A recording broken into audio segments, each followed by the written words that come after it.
Claudine Lafaille est en danger sur son canton qu'elle détient depuis près de 20 ans.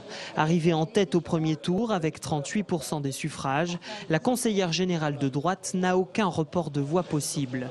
Il lui faut donc aller chercher les abstentionnistes.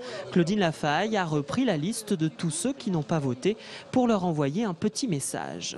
Il faut qu'ils comprennent que c'est essentiellement une élection locale de proximité et que ce n'est pas en ne votant pas sur cette élection locale qu'ils vont modifier quoi que ce soit au niveau national. Pour la démocratie, c'est bien qu'il y ait quand même un canton de droite sur 9 à Clermont. Je parle évidemment de Clermont et ce serait dommage de laisser passer ça. Bonjour monsieur. La candidate du PS est un peu en terre de mission sur ce canton historiquement ancré à droite.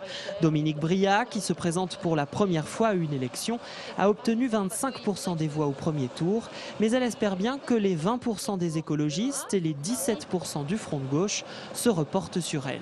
Je m'adresse aux forces de gauche, c'est-à-dire d'abord au Front de gauche, parce qu'on sait effectivement que le Front de gauche défend les services publics, défend la réduction des inégalités, l'égalité des droits et des chances. Et je m'adresse bien sûr aux écologistes, qui comme moi ont ces mêmes idées de qualité de vie, de défense de l'environnement. Sur le canton de Clermont-Sud-Ouest, le résultat promet d'être serré. La clé du scrutin pourrait se trouver dans l'abstention. Au premier tour, 60% des électeurs ne sont pas allés voter. C'est l'un des 2 plus mauvais taux de participation dans le Puy-de-Dôme.